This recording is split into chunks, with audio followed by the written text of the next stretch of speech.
أعوذ بالله من الشيطان الرجيم بسم الله الرحمن الرحيم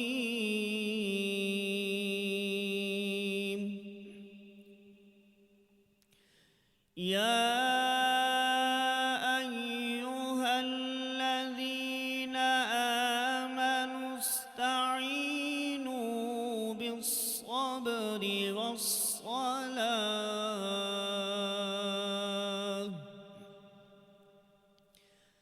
إن الله مع الصابرين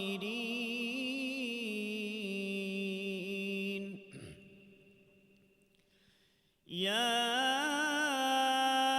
أيها الذين آمنوا استعينوا بالصبر والصلاة إن الله مع الصابرين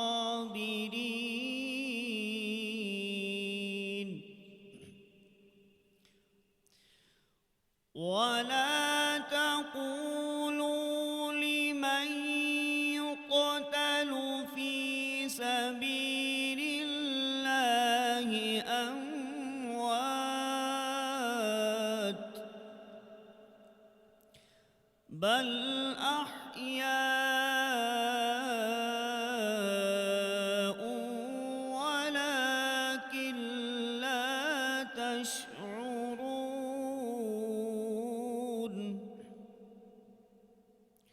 صدق الله العظيم سبحان اللہ۔ وصدق رسوله النبي الكريم الأمين سبحان اللہ، سبحان اللہ، جزاک اللہ۔ قاری اظہر بھاروی صاحب تلاوت کلام پاک پیش کر رہے تھے اور اسی کے ساتھ ہماری ٹرانسمیشن کا بھی باقاعدہ آغاز ہوا۔ انوار رمضان ٹرانسمیشن میں آپ کو ایک دفعہ پھر خوش آمدید کہیں گے۔ آج بھی روزے کے متعلق گفتگو ہوگی، آخری عشرے کے حوالے سے گفتگو کا آغاز ہو چکا ہے اور اس کے ساتھ ساتھ جو آپ کے پیغامات موصول ہو رہے ہیں اس حوالے سے آج پروگرام میں ہم نے گفتگو کرنی ہے۔ روزے کے مسائل کے اوپر تواتر کے ساتھ گفتگو ہو چکی ہے، مسائل کے اوپر گفتگو ہو چکی ہے، اور جیسے ہم نے آپ سے کہا تھا کہ آگے والی جو پروگرامز ہوں گے یا نشستیں ہوں گی اس میں کوشش یہ ہوگی کہ زکوٰۃ کے معاملے کے اوپر بھی گفتگو کی جا سکے، اور اس کے ساتھ ساتھ اب اعتکاف کے جو مسائل ہیں جو اس کے حوالے سے سوالات موصول ہو رہے ہیں اس کو آج پروگرام میں شامل کریں گے۔ اور بڑی خوش قسمتی ہماری ہے کہ علماء کرام ہمارے ساتھ اس انوار رمضان ٹرانسمیشن میں ان کا ساتھ ہمیں میسر ہے اور ان سے بڑی رہنمائی مل رہی ہے، بہت کچھ سیکھنے کا موقع مل رہا ہے۔ بہت سارے آپ کے پیغامات موصول ہوئے ہیں اور کوشش یہ ہوگی کہ آج آپ کی بھی کالز کو شامل کیا جائے تاکہ براہ راست آپ سے بھی جو ہے وہ گفتگو جاری رہے۔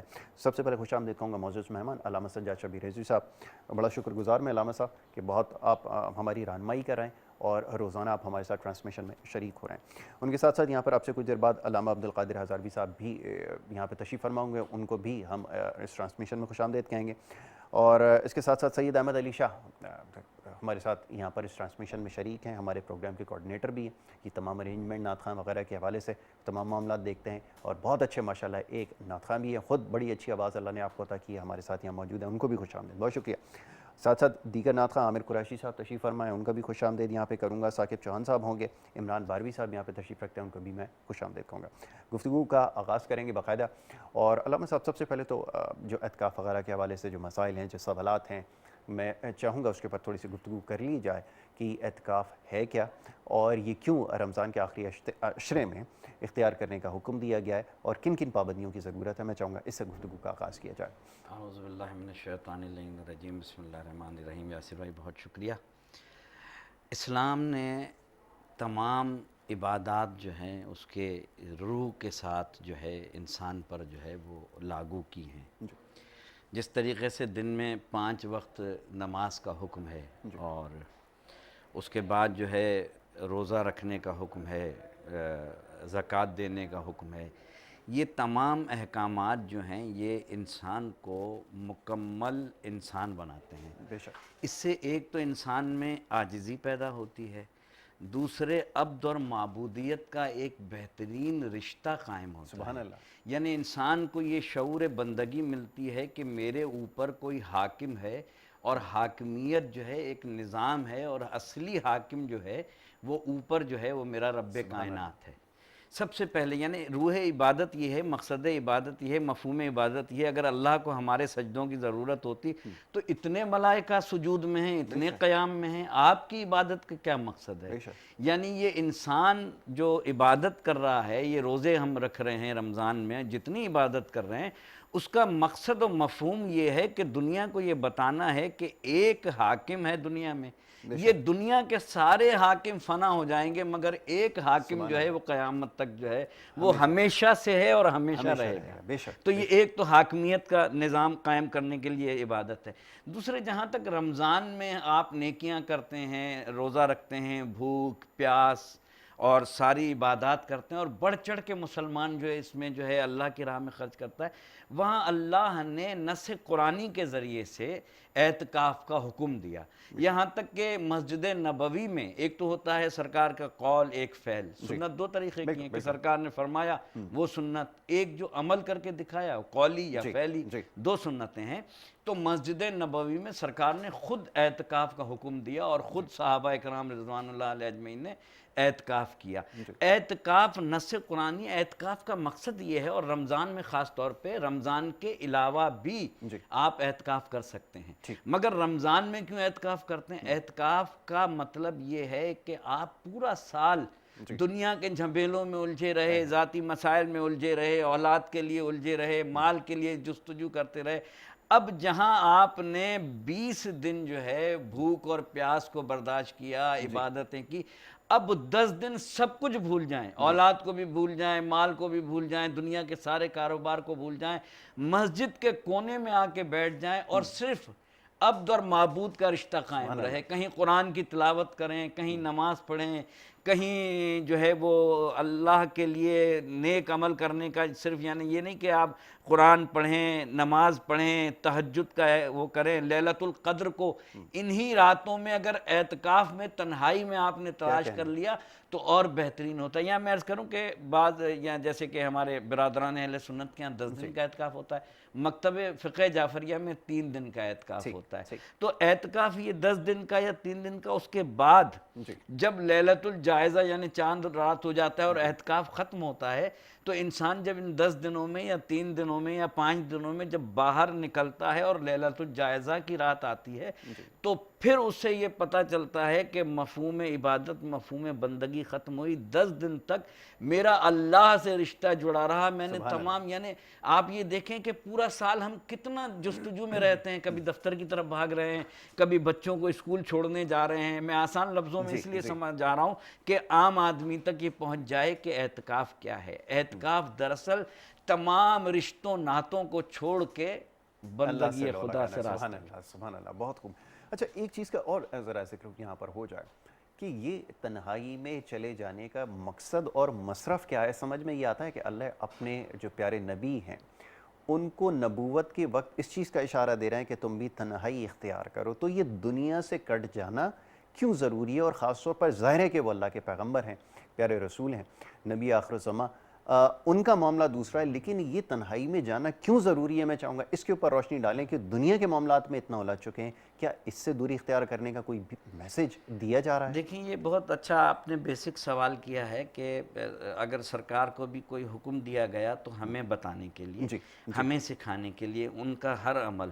اب آپ یہ دیکھیں کہ عبادت میں انسان دنیاوی خیالات کو کتنا غالب رکھتا ہے۔ مسجد نبوی میں ایک شخص ہے جو صفیں بچھاتا ہے، سرکار اس کو روز دیکھ رہے ہیں، کہنے لگا کہ کیا ہوا؟ کہا سرکار میں نادار ہوں۔ سرکار نے 1 درہم دیا۔ اب جو اس نے کاروبار کیا تو کاروبار بہت سارا بڑھ گیا۔ پہلے اس نے فجر کی نماز میں آنا چھوڑا، پھر ظہر کی نماز میں آنا چھوڑا، پھر عصر کی نماز میں، پھر مغرب کی۔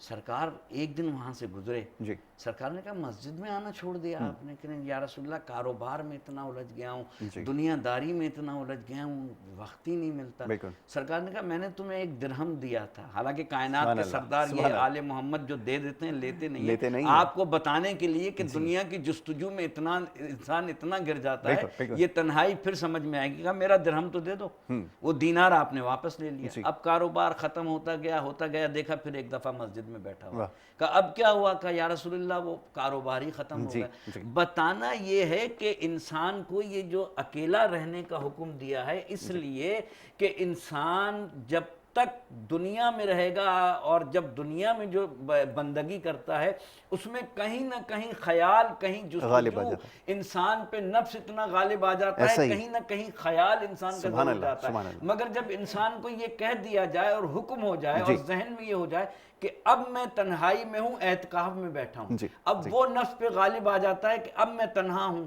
اب میں اس بہت خوب۔ مقصد کے لیے بیٹھا ہوں کہ اللہ سے رجوع کروں گا، اب میں نے تمام رشتے ناتے توڑ دیے ہیں، اب میں مسجد میں بالکل الگ تھلگ بیٹھا ہوں، چاروں طرف سے پردے ہیں، بس میرا رجوع قلب اللہ کی طرف سے۔ سبحان اللہ۔ تو ایک نفسیاتی طور پہ بھی ان دنوں میں ایک ٹریننگ اللہ تعالیٰ نے رکھی ہے کہ انسان ان 10 دنوں میں اپنے قلب کو، اپنے نفس کو دنیا سے دور رکھ کے پاکیزہ کر کے لیلۃ الجائزہ میں جائے تو پھر اپنا امتحان کا نتیجہ بہترین۔ بہت خوب، بہت خوب، سبحان اللہ۔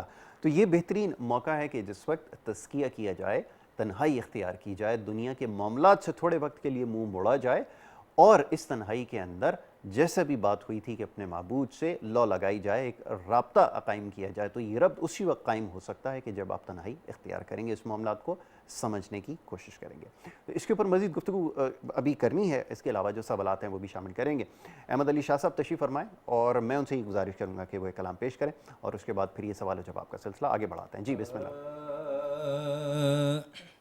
میرا گدا میرا منگتا میرا غلام آئے، میرا گدا میرا منگتا میرا غلام آئے، میرا گدا میرا منگتا میرا غلام آئے، خدا کرے کبھی طیبہ سے یہ پیام آئے، خدا کرے کبھی طیبہ سے یہ پیام آئے، میں دیکھتا ہی رہوں ان کے روزے کو ہر دم، میں دیکھتا ہی رہوں ان کے روزے کو ہر دم، جناب زہرا کا صدقہ کوئی ایسی شام آئے،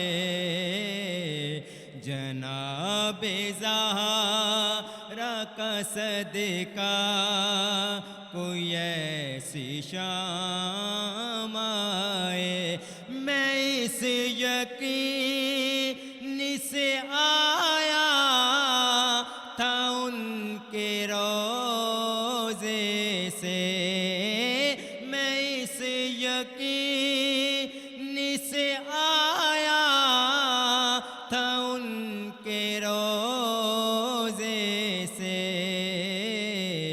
کہ پھر کہیں میرا منگتا میرا غلام آئے، کہ پھر کہیں میرا منگتا میرا غلام آئے، غلام زہرا ہوں میں تو علی کا نوکر ہوں، غلام زہرا ہوں میں تو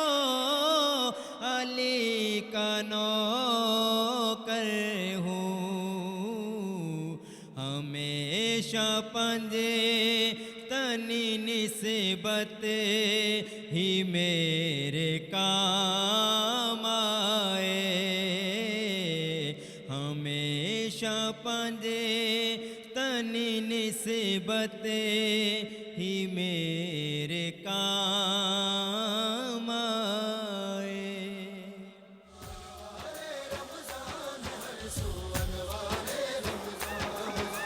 خود کو بچا لے دوزخ سے تو ہو غافل انسان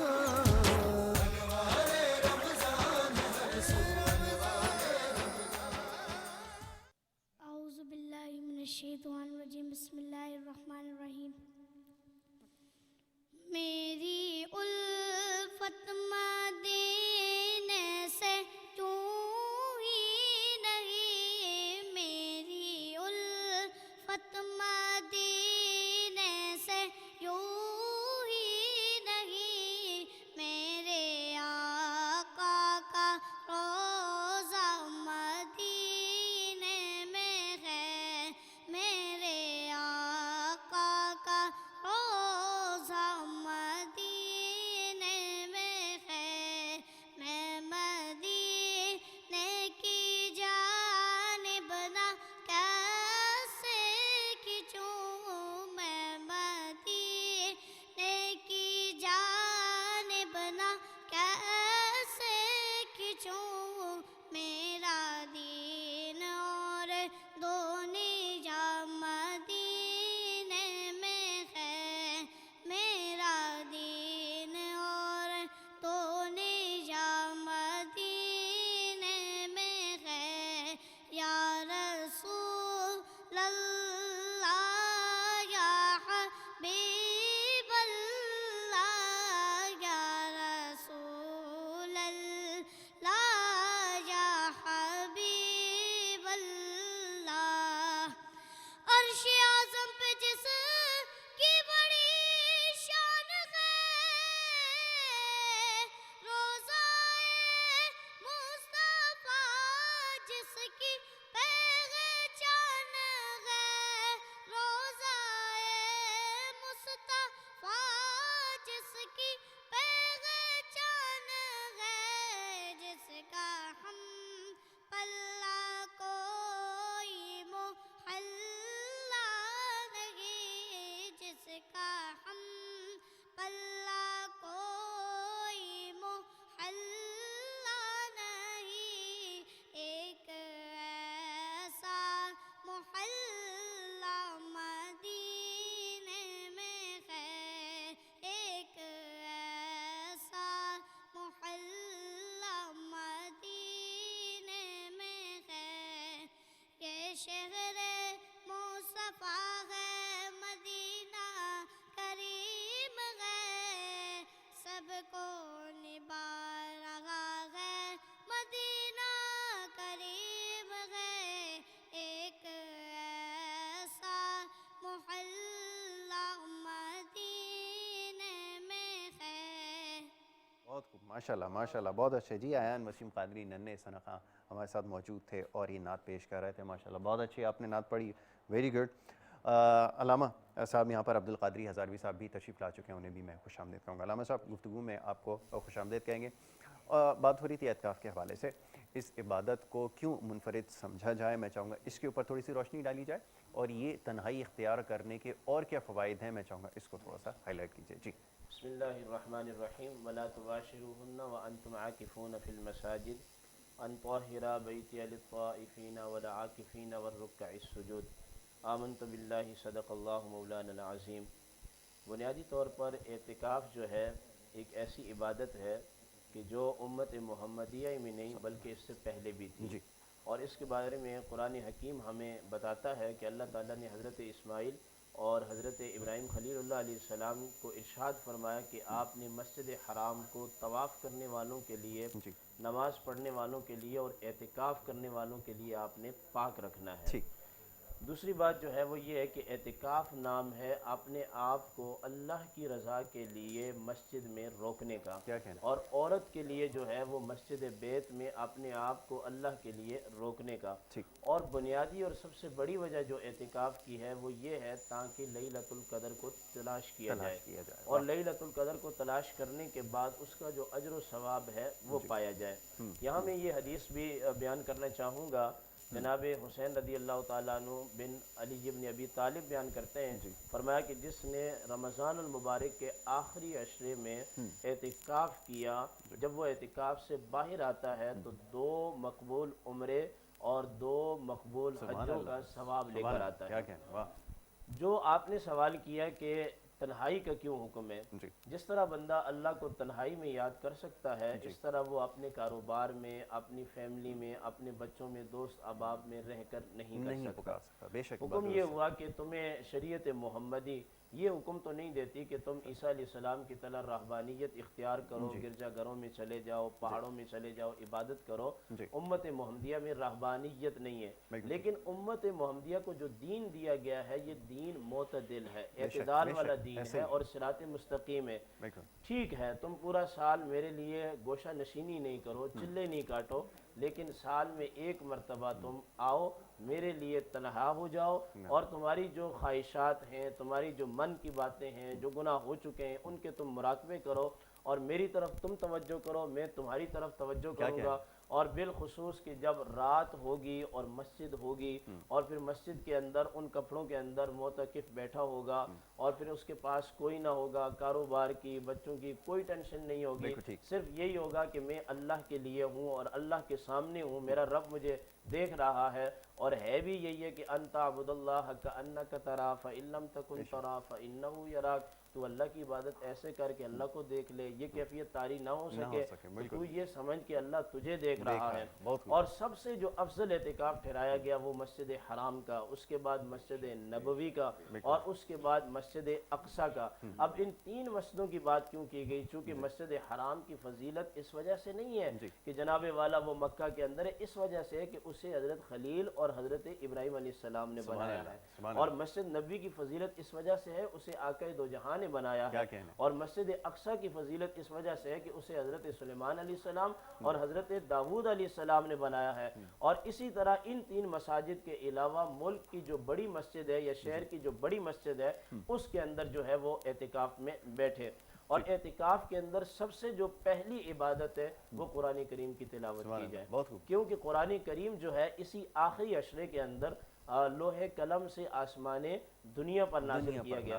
اور جیسے ہماری کوئی سالگرہ آتی ہے یا اس طرح، تو اس میں کیا ہوتا ہے کہ جوش اور جذبہ ہوتا ہے، تو قرآن کریم کے لیے بھی تو ایک سال ہے نا کہ 27ویں شب کو جو ہے اللہ تعالیٰ نے لیلۃ القدر کی شب کو آسمان دنیا پر قرآن کو نازل کیا، اور عین اس وقت اگر لیلۃ القدر ہو اور پھر معتکف مسجد میں بیٹھا ہو اور قرآن کی تلاوت کر رہا ہو، اور یہ معتکف اپنی ذمہ داریوں کو بھی سمجھے، اس نے جو تنہائی اختیار کی ہے یہ صرف اپنے لیے اختیار نہیں کی بلکہ پوری قوم کی جانب سے اختیار کی ہے، کیونکہ اعتکاف کرنا سنت مؤکدہ علی کفایہ ہے۔ اس وقت جو لوگ مساجد میں بیٹھے ہوئے ہیں، مختلف مکاتب فکر کے لوگ، وہ اپنے مکاتب کی کیا کر رہے ہیں؟ نمائندگی کر رہے ہیں، اور وہ اللہ کی بارگاہ میں تنہا ہو کر آ گئے ہیں، اور یہ کہنا چاہتے ہیں کہ مولا ہمارے بھائی اپنے گھروں میں ہیں، اپنے کاروبار میں ہیں، ان کی جانب سے بھی ہم تیری بارگاہ میں حاضر ہو گئے ہیں۔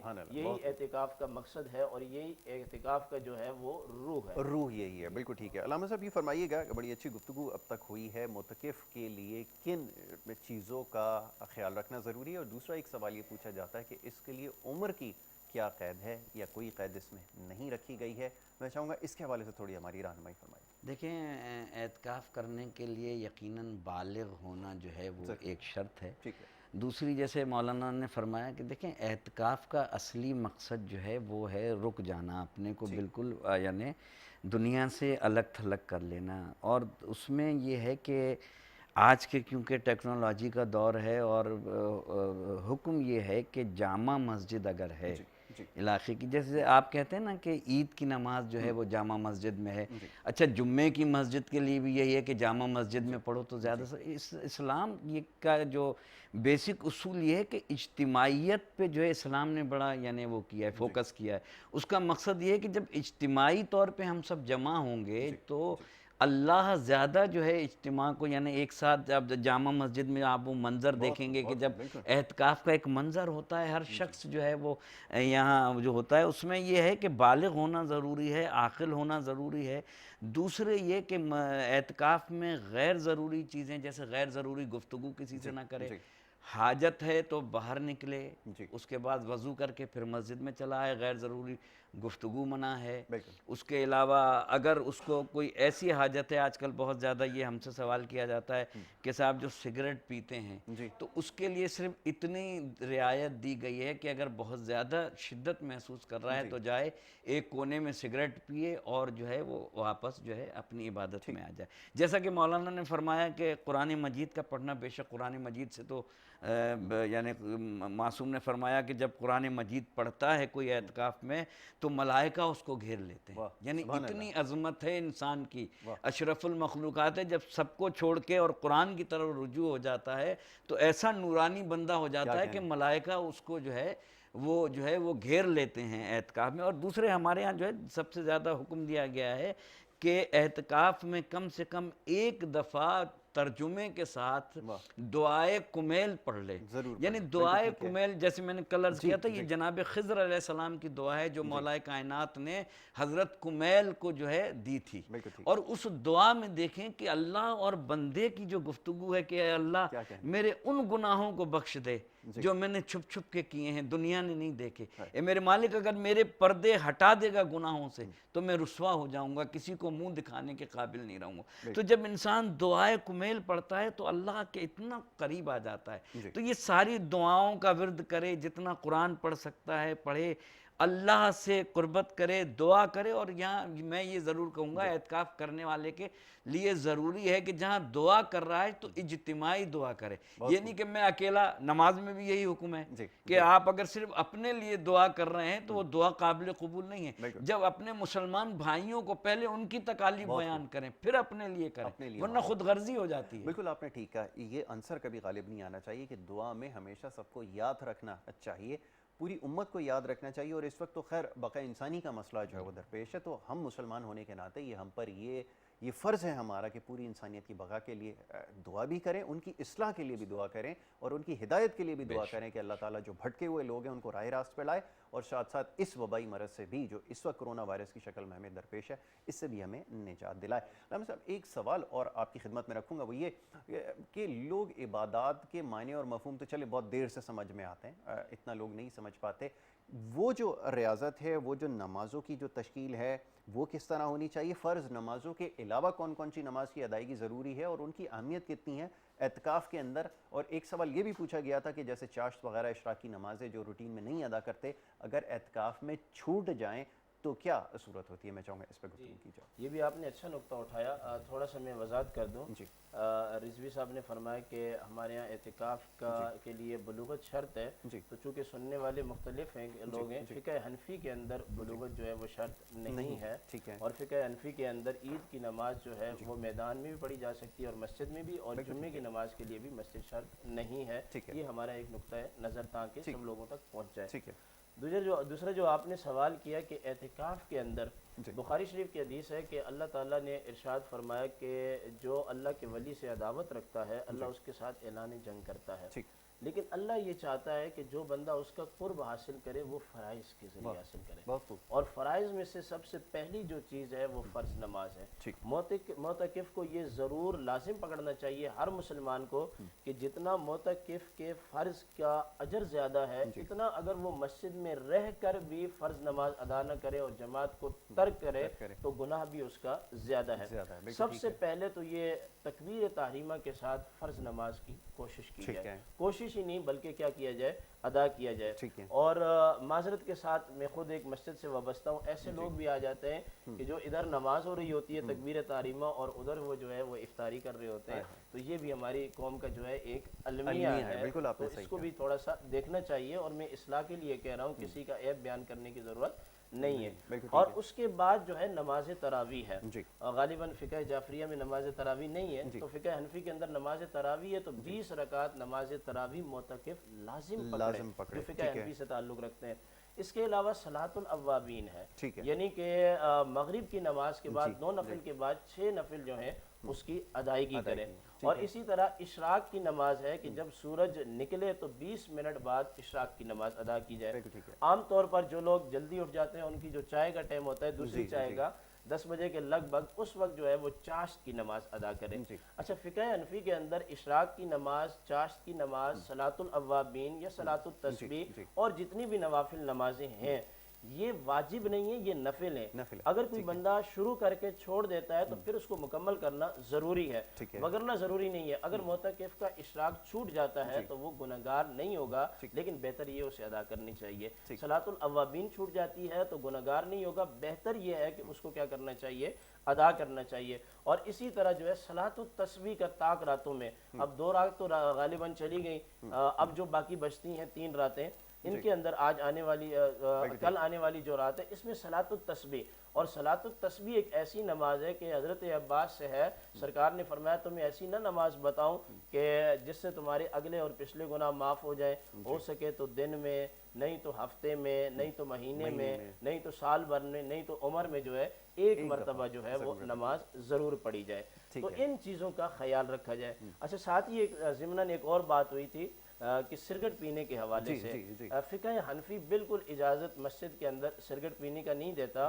اگر کوئی شخص سگریٹ پینے کے لیے باہر نکلے گا مسجد سے تو ہمارے ہاں اعتکاف جو ہے وہ کیا ہو جائے گا، ٹوٹ جائے گا، مسنون اعتکاف جی وہ ختم ہو جائے گا، کیونکہ سگریٹ جو ہے نہ تو یہ حاجت طبی ہے ہمارے نزدیک اور نہ یہ حاجت شرعی ہے۔ حاجت شرعی کیا ہے کہ جس مسجد میں معتکف اعتکاف کر رہا ہے اس میں نماز جمعہ نہیں ہے تو وہ جامعہ مسجد میں جا سکتا ہے۔ اور حاجت طبی کیا ہے، بول اور براز کے لیے یعنی کہ واش وغیرہ کے لیے وہ جا سکتا ہے، وہ بھی اگر مسجد کے اندر اہتمام ہے تو ٹھیک ہے، وگرنہ وہ گھر بھی جا سکتا ہے، مسجد کے اندر ہے تو پھر باہر نہیں جائے گا۔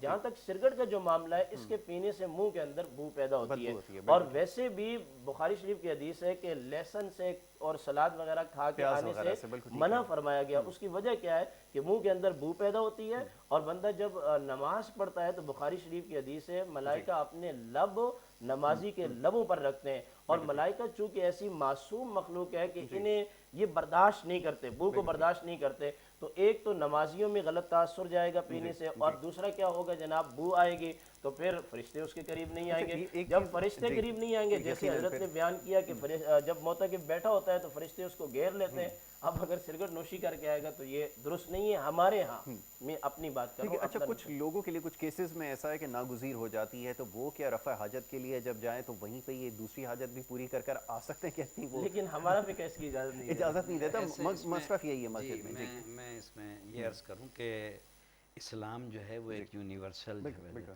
بہت سے لوگ ہوتے ہیں جو برداشت کرتے ہیں۔ میں نے پہلے عرض کیا کہ آیت اللہ سستانی نے اپنے توضیح المسائل میں یہ مسئلہ بیان کیا کہ جس قدر ہو سکے ان چیزوں سے اجتناب کرنا چاہیے، اور یقیناً مولانا نے وہ صحیح فرمایا، مگر ایک ایسا چین اسموکر ہے جو بالکل برداشت نہیں کر سکتا، سروائیول پہ جیسے میں مولانا نے عرض کیا، تو اس کے لیے یہ ہے کہ مسجد کے باہر نہیں جا سکتا، وہ تو اعتکاف ہی نہیں رہے گا مسجد کے باہر۔ اچھا، اگر وہ جا رہا ہے رفع حاجت کے لیے اور وہاں وہ یہ سگریٹ پی لیتا ہے اور اس کے بعد جو ہے اپنا پیسٹ کر لے یا کلی کر لے ایسے جس سے بدبو نہ آئے، وہ بھی ریئل کیسز میں نے کہا، ایسے نہیں کہ جان بوجھ کے کوئی جائے اور گھڑی گھڑی جائے، تو جو شدت کو محسوس کر. دوسری چیز یہ کہ ہمارے ہاں جو افطاری کی بات ہوتی ہے, ہمارے یہاں جو ہے مغرب اور عشاء جامع بین صلاتین, بخاری شریف میں پورا جو ہے ایک باب ہے دو نمازوں کو اکٹھا پڑھنے کا.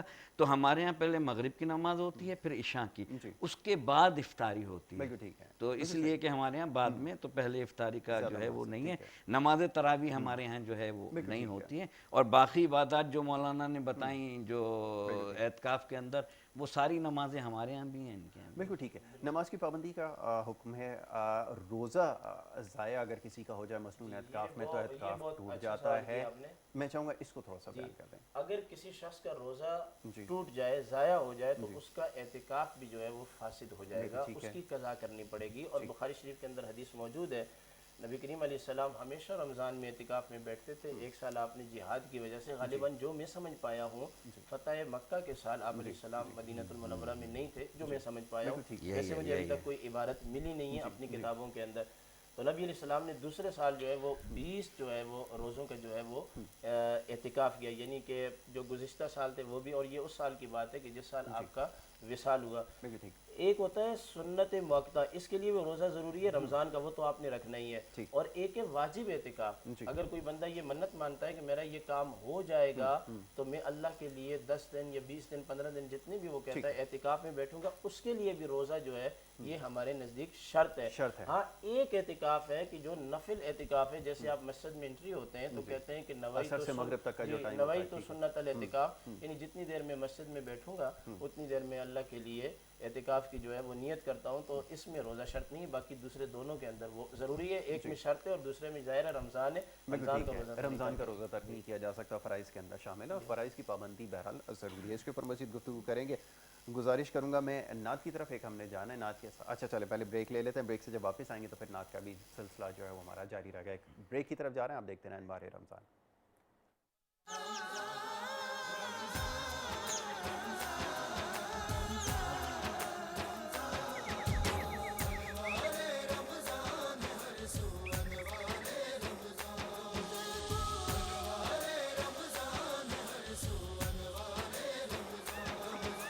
خود کو بچا لے دوزخ سے, تو ہو غافل انسان.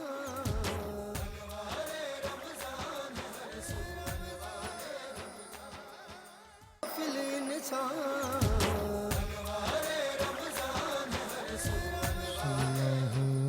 یا رسول اللہ وسلم علیک یا حبیب اللہ.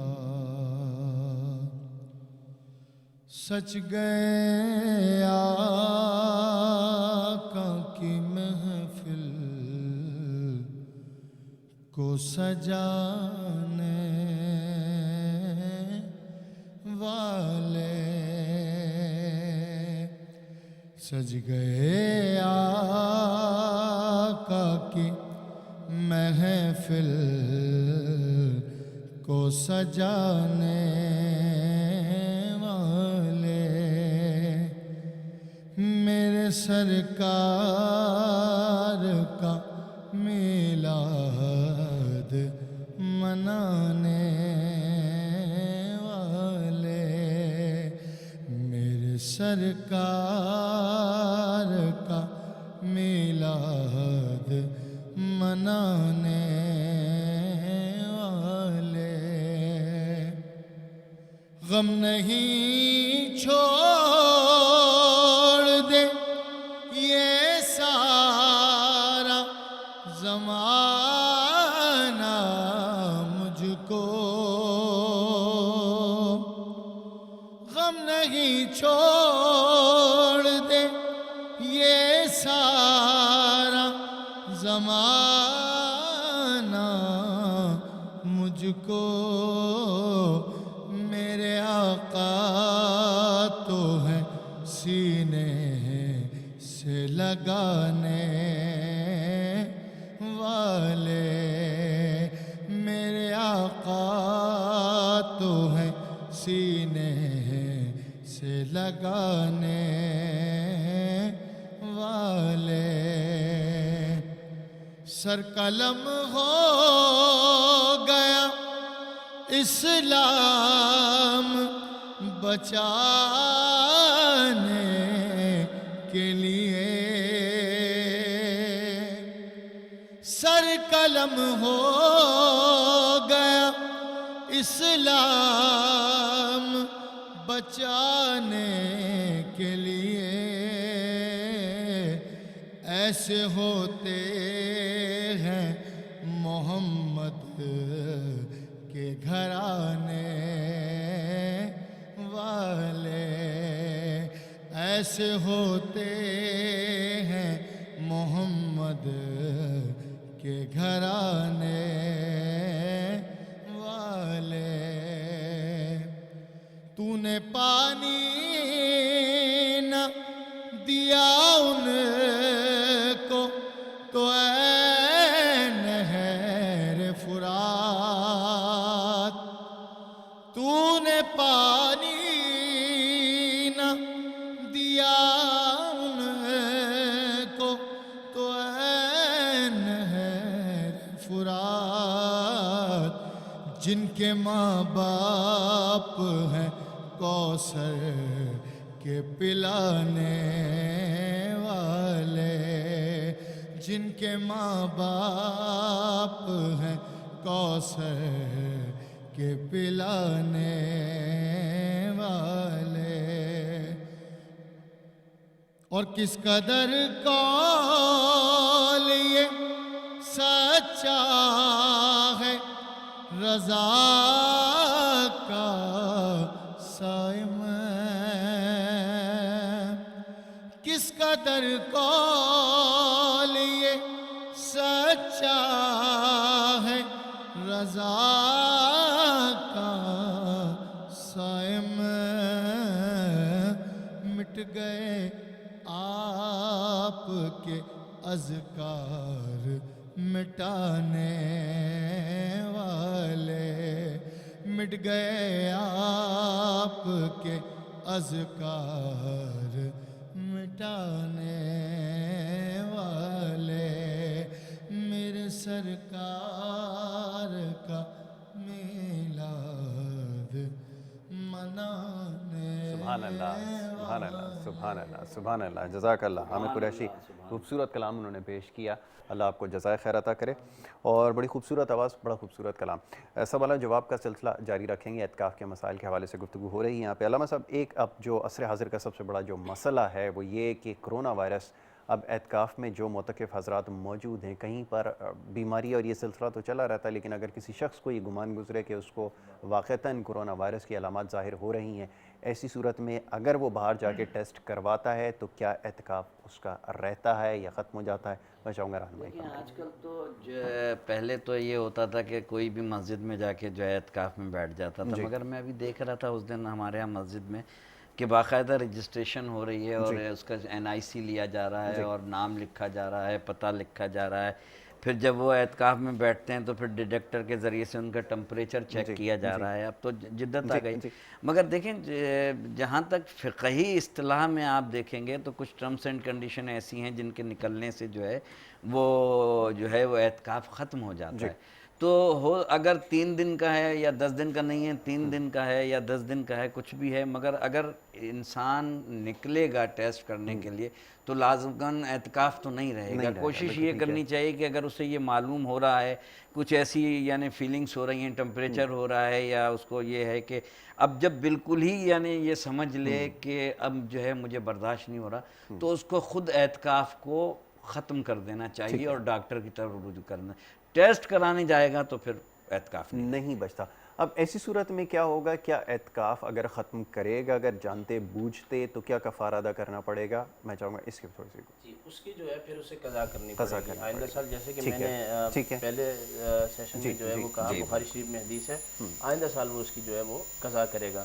اور دوسرا یہ کہ جیسا کہ آپ نے نقطہ اٹھایا کہ اس کو وہم ہو، تو ہمارے ہاں جو ہے ہمارے فقہ میں وہم کی بنیاد پر کوئی بھی عبادت ترک نہیں کی جا سکتی جب تک کہ پکا یقین نہ ہو۔ اس میں ہمارے لیے مثال موجود ہے. سرکار نے فرمایا کہ اگر کسی کو وضو کے دوران یا وضو کے بعد محسوس ہو کہ کوئی قطرہ خارج ہوا ہے محسوس ہو یا پھر نماز کے اندر ریا کے خارج ہونے کا محسوس ہو تو وہ اپنی عبادت کو ترک نہ کرے جب تک کہ یقین نہ ہو جائے. اور دوسری اہم بات یہ ہے کہ اگر وہ ٹیسٹ کرانے جائے گا بھی تو اس کے بعد کیا ہوگا. ہماری حکومت کے پاس اس کا کوئی علاج پوری دنیا میں نہیں ہے ہی نہیں ہے. تو حکومت بھی آپ سے یہی کہے گی کہ آپ جا کے گھر میں بیٹھ جائیں, آئسولیشن لے لیں.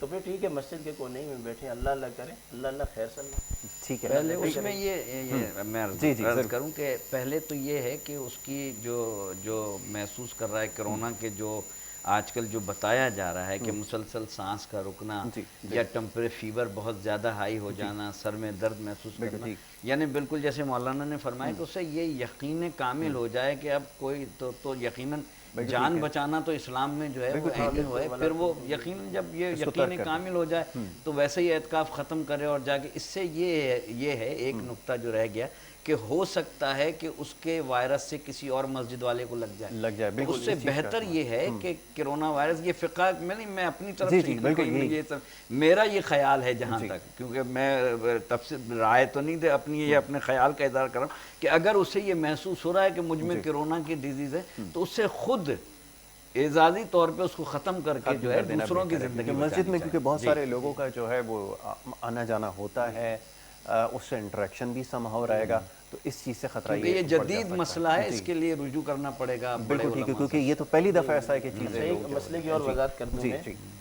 قبلہ رضوی صاحب نے بخاری شریف کا حوالہ دیا جمع صلاتین کا, تو چونکہ سننے والے مختلف ہوتے ہیں تو ہمارے نزدیک حقیقتاً عرفات میں ظہرین پڑھی جاتی ہے اور حقیقتاً مزدلفہ میں ظہرین پڑھی جاتی ہے. لیکن اسی بات کے ساتھ ساتھ میں ایک اپنے ناظرین کو, فقہ حنفی والوں کو مسئلہ بتا دوں کہ بخاری شریف میں جو حدیث دو نمازوں کو جمع کرنے کی ہے وہ حقیقتاً نہیں ہے, صورتاً ہے, اور یہ سفر کے اندر ہے, یہ کر سکتے ہیں. میں چاہوں گا ناظرین اس مسئلے کو ذہن میں رکھیں فقہ حنفی والے. وہ یہ ہے کہ جب آپ سفر پہ نکلیں تو جیسے ظہر کی نماز کا وقت ہے تو ظہر کی نماز کو آپ آخری وقت میں لے جائیں, آخری وقت میں آپ ظہر کی نماز ادا کریں. تھوڑی دیر جیسے آپ ادا کریں گے فوراً عصر کی نماز کا وقت شروع ہو جائے گا, آپ عصر کی نماز کو پہلے وقت میں ادا کریں اور اس کے بعد اپنے سفر پہ چل پڑے. یہ حقیقتاً تو جمع نہیں ہوگی, یہ صورتاً جمع ہوگی, لیکن فقہ جعفری کے اندر ٹھیک ہے جس طرح ان کا اپنا ایک نظریہ ہے, ہم اس میں بالکل. ہمارے ہاں جو ہے وہ ہماری کتابوں میں اور ہمارے فقہا اور ہمارے ائمہ سے یہ ثابت ہے کہ دو نمازوں کو جمع کے اکٹھا جو ہے. ہاں بالکل ٹھیک ہے. اچھا جی, اب جو اعتکاف ہے اس کے حوالے سے معاملات ہیں اور بھی اس کے اوپر گفتگو کر لی جائے, تو آج کوشش یہ کرتے ہیں کہ اس کو سمیٹ لیا جائے اور اس کے بعد پھر آگے بڑھتے ہیں. اچھا جی, اب جیسے یہ سوال ہوا تھا کہ بخار کی صورت میں جو اس کی وضاحت تو یہاں پر ہو گئی ہے کہ اگر کسی کو کامل یقین ہو جائے کہ اگر اس کو کرونا وائرس ہو گیا ہے تو وہ بہتر ہی ہے کہ اس کو ترک کر دے. اچھا, اب مسئلہ یہ کہ جو دنیاوی معاملات ہیں یہ ختم نہیں ہو پا رہا ہے. میں چاہوں گا اس کے اوپر ذرا واضح کر دیا جائے ان لوگوں پہ, خاص طور پہ جو نوجوان نسل ہے. یہ موبائل فون اور اس سے جو انٹریکشن ہے یہ بہت زیادہ ہو گیا ہے. اب وہ اعتکاف میں بھی اس سے باز نہیں ہے. ایسی صورت میں کیا کرنا چاہیے اور حکم کیا ہے کہ کیا اس سے آپ کا اعتکاف جو ہے اس کے اوپر اثر پڑ سکتا ہے؟ میں چاہوں گا اس کی تھوڑی وضاحت. جی بالکل, جس طرح کہ رضوی صاحب نے کہا کہ آج کل NIC لیے جاتے ہیں, تو یہ ہماری مساجد میں بھی ہے کہ پہلے وہ باقاعدہ انٹری ہوتی ہے, پتہ ایڈریس فوٹو اسٹیٹ لیتے ہیں ہم. تو میں چاہوں گا کہ اگر مساجد کمیٹیاں, ہمارے یہاں تو کمیٹیاں ہوتی ہیں, پتہ نہیں آپ کا کیا سلسلہ ہوتا ہے, ٹرسٹی ہوتے ہیں, تو یہ حضرات اگر یہ قانون بنا لیں کہ بھائی آئندہ جو اعتکاف میں بیٹھے گا وہ ٹچ موبائل نہیں لے کے آئے گا, کیونکہ ٹچ موبائل ایسی وبا ہے اور ایسی بلا ہے کہ اس میں بندہ کہیں کا بھی نہیں رہتا. تو ایک صاحب سے پچھلے سال میں نے بات کی کہ آپ ٹچ موبائل لے کے آگے, کہنے لگے امام صاحب میں تو قرآن پڑھتا ہوں. تو بھائی اس سے زیادہ جو نسخہ پڑھا ہوا ہے جی اس کو پڑھنے میں زیادہ ثواب ملتا ہے. ہاں یہ بھی ہے کہ اگر ہم کچھ لوگ ایسے بھی ہیں کہ جو کتابیں ڈاؤن لوڈ کر لیتے ہیں, پڑھتے ہیں, وہاں تک وہ اگر استعمال کرتے ہیں تو ٹھیک ہے پڑھیں, لیکن ان کے ڈیٹے پہ نظر رکھی جائے اور وائی فائی کہیں قریب ہے تو ان سے بھی کہا جائے. لیکن یہ بہت بڑی وبال ہے, یہ نہیں کہ نماز کے اندر کھڑے ہوتے ہیں تو ایسی جو ہے نا بیل بج رہی ہوتی ہیں, اس کو ہمیں کنٹرول کرنا ہوگا. اور یہ تو آپ نے اعتکاف کی بات کی ہے. حجر اسود پہ اس سال مجھے خود جو ہے نا کیا نام ہے اللہ نے موقع دیا حج کا, بڑی مشکل سے تو ہم وہاں پہنچے اور ہم نے بوسہ دیا. حجر اسود پہ ایک شخص کے لب لگے ہوئے ہیں یاسر بھائی, اور یہاں سے وہ سیلفی لے رہا ہے. اب اس کو ان کو پھر آپ جب کیا کریں اب، بس کیا کہہ باقی سکتے ہیں اس سے جان چھوڑانی جو ہے وہ مشکل ہو گئی اور ہے۔ وہاں بندہ مقام ابراہیم پہ تھوڑا سا کھڑا ہو آئے جائے ہے۔ تو حاضر شرک تو میں نے اس کو پکڑ کے کہا کہاں سے شرک؟ شرک تو ساری وہ ہو رہی ہے بھائی، وہاں لب لگے ہوئے ہیں اور سیلفیاں بن رہی ہیں۔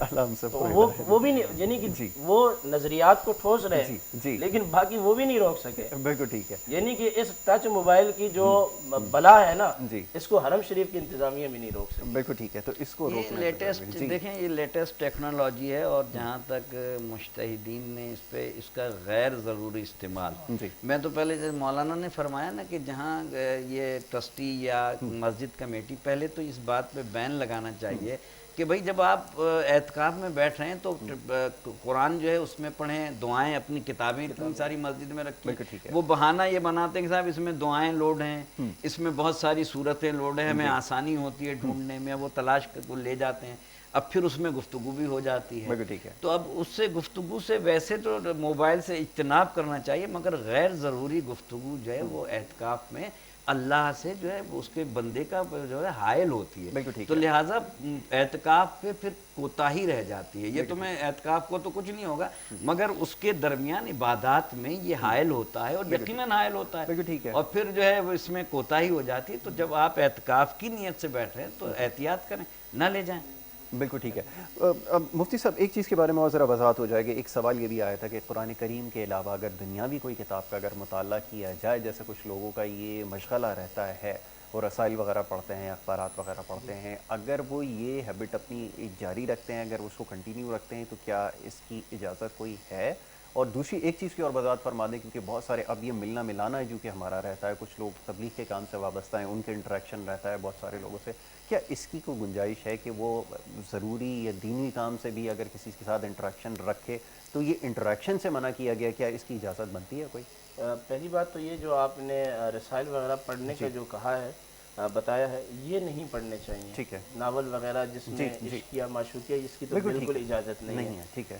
قرآن سے بڑا اور صحیفہ کون سا ہے؟ بالکل ٹھیک ہے۔ یعنی جب ہم کٹ کے آگے تو ٹھیک ہے، باقی رہا یہ اخبارات کا، تو اخبارات بھی لے آئیں گے تو پھر اس میں کالم میں چلے جائیں گے، پھر جاتے جاتے یہ پھر سلسلہ۔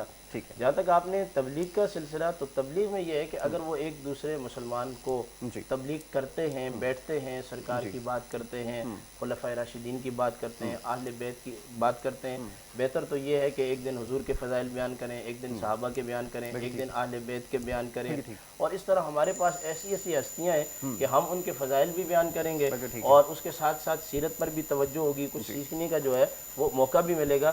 لیکن ایک اور چیز ہے کہ یہ جو تبلیغ کا سلسلہ ہے نا آج کل کی مساجد میں، چونکہ اہل تشیع یہ تو ایک دوسرے کی مساجد میں ہم نہیں بیٹھتے، ایک ہے شروع سے ایک رجحان ہے، لیکن دیوبندی، بریلوی اور اہل حدیث کا چکر بھی آ جاتا ہے۔ اب اس میں ہمارے لیے پرابلم کیا ہوتی ہے کہ کوئی اپنی مولانا کی کتاب لے کے آ گیا، کوئی دوسرے کی لے کے، وہ اب 10 بندے خراب کر کے چلا جاتا ہے۔ تو اس میں یہ کہوں گا کہ جو اہل حدیث ہے بھائی وہ اہل حدیث رہے، دیوبندی ہے وہ دیوبندی رہے، بریلوی ہے وہ بریلوی رہے، آپ ضرور آئیں، اپنے لٹریچر پڑھیں، اپنے مولویوں کی کتابیں پڑھیں، لیکن اپنے مذہب کو دوسرے کے اوپر لاگو کرنے کی کوشش نہ کریں۔ اس کے لیے انتظامیہ کے لیے بھی مسئلہ بنے گا اور علماء کے لیے بھی، اور کہیں ایسا نہ ہو کہ آپس میں بھی لڑ پڑیں، اختلافات، فروعی اختلافات جو ہے تفرقہ بازی، یعنی کہ اس میں نہ پڑا جائے تو یہ زیادہ بہتر ہے۔ ایک تو اعتکاف یا 10 دن کا ہوتا ہے یا 3 دن کا ہوتا ہے، یہ اتنے زیادہ دن نہیں ہیں کہ آدمی اس اعتکاف میں اخبارات کی بھی طرف رجوع کرے، یا ناول کی تو بالکل فقہ جعفریہ میں کسی چیز کی اجازت ہی نہیں ہے، سوائے دعاؤں کی کتابیں، صحیفہ کاملہ لے کے جائیں، امام زین العابدین کی دعائیں،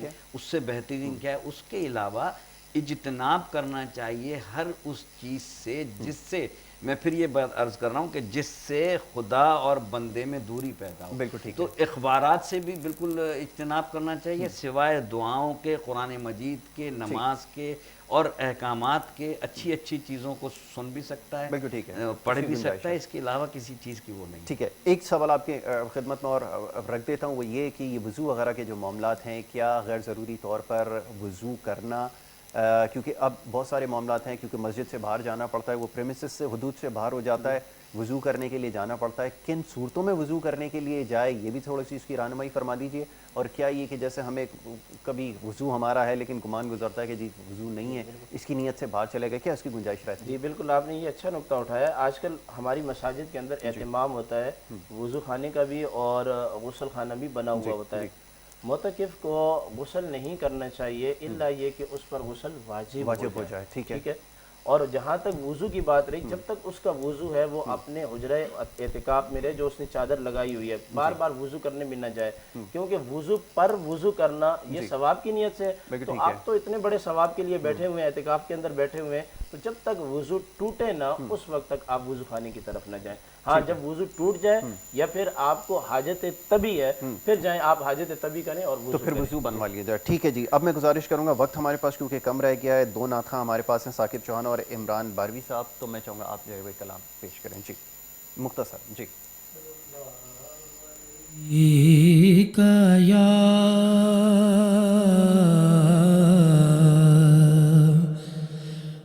رسول اللہ وسلم علیک یا حبیب اللہ، جب وہ چہرہ دکھائی دیتا ہے، جب وہ چہرہ دکھائی دیتا ہے، عشق سجدہ دکھائی دیتا ہے،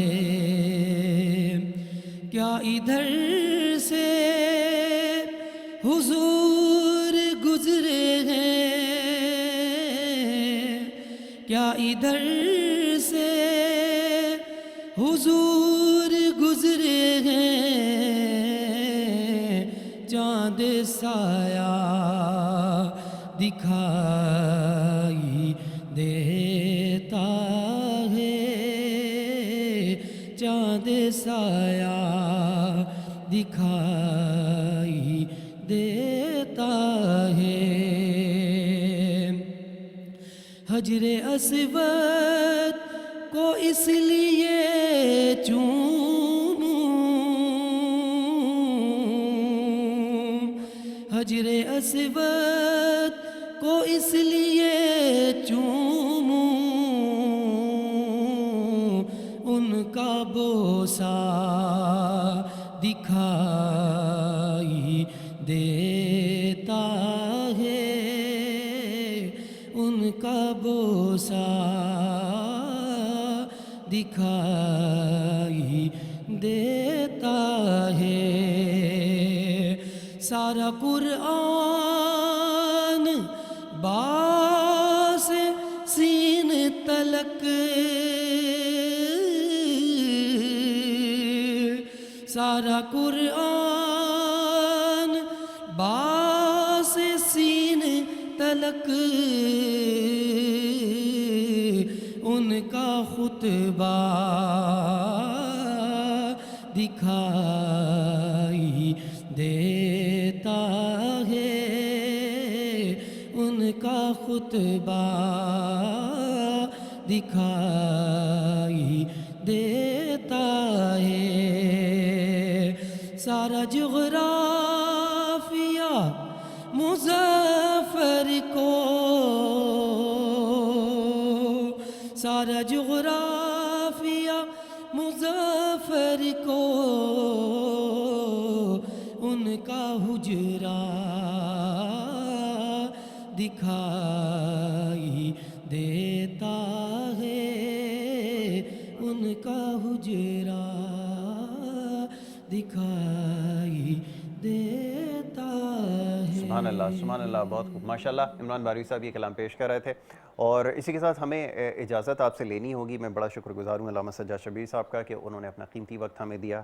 علامہ عبدالقادر ہزاروی صاحب بہت شکر گزار ہوں کہ اپنا قیمتی وقت میں سے وقت نکال کر ہمارے ساتھ ٹرانسمیشن میں شریک ہوئے، اور کوشش یہ کی کہ آج اعتکاف کے مسائل کے حوالے سے جو ہے وہ گفتگو کریں گے، اور میں گزارش کروں گا جناب ثاقب چوہان صاحب سے ایک کلام جو ہے وہ پیش کریں، اور اس کے بعد پھر ہم اپنے پروگرام کے اختتام کی طرف جو ہے وہ جائیں گے۔ جی بسم اللہ۔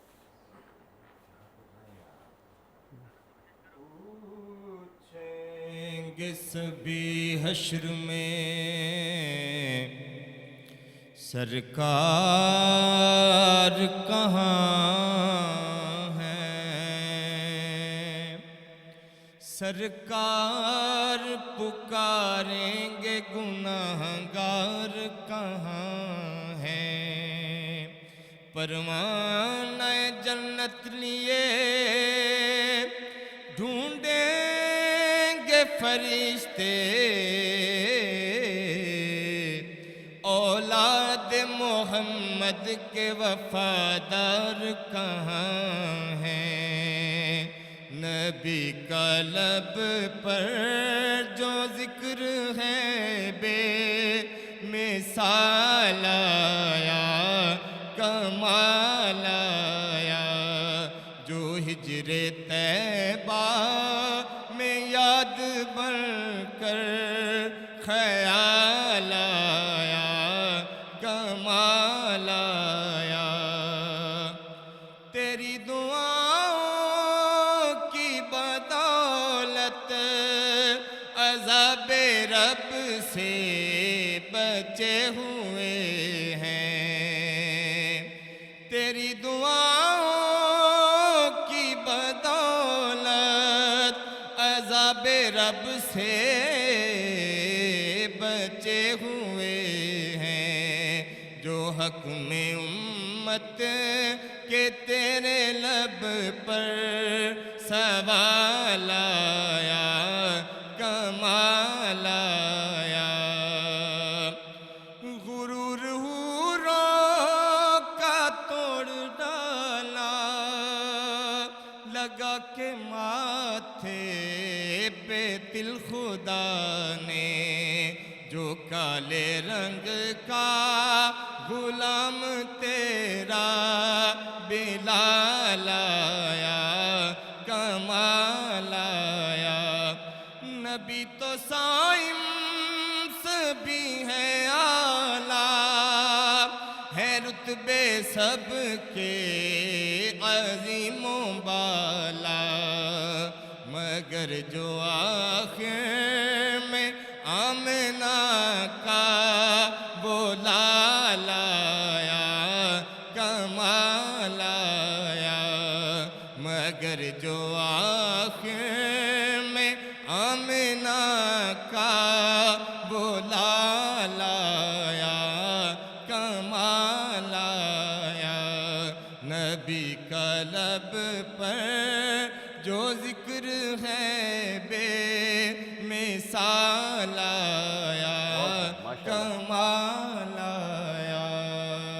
سبحان اللہ، سبحان اللہ، سبحان اللہ، ماشاء اللہ، بہت اچھے جی۔ ہمارے نعت خواں یہاں پہ جتنے بھی تشریف فرما تھے، ثاقب چوہان صاحب، عمران باروی، عامر قریشی، احمد علی شاہ، تمام کا بے حد شکریہ کہ وہ اس ٹرانسمیشن میں ہمارے ساتھ یہاں پر شریک ہے۔ اجازت آپ سے لینی ہوگی، اور اجازت کے ساتھ ہی میں گزارش کروں گا علامہ صاحب سے، سجاد شبیر رضوی صاحب سے، کہ وہ ایک دعا کروائیں، اور دعا کے ساتھ ہم اختتام کی جانب بڑھتے ہیں۔ کل انشاءاللہ جب آپ سے ملاقات ہوگی تو مختلف معاملات پر گفتگو رہے گی، اور آخری عشرے کی مناسبت سے مزید گفتگو کریں گے۔ بسم اللہ، اللہم صلی علی محمد وعلی محمد، اللہم صلی علی محمد۔ پروردگارہ، ہم نے جو کچھ یہاں پڑھا ہے، نعت خوانی ہوئی ہے، پروردگارہ جو دین کے معاملات ہیں ان کو اپنی بارگاہ میں قبول اور منظور فرما، مسلمانوں کو متحد اور متفق فرما۔ پروردگارہ جو مسلمان اعتکاف میں بیٹھے ہیں ان کے اعتکاف کو قبول فرما اپنی بارگاہ میں۔ پروردگارہ مملکت پاکستان کو، انسانیت کو کرونا وائرس سے نجات عطا فرما، مملکت پاکستان کو استحکام عطا فرما۔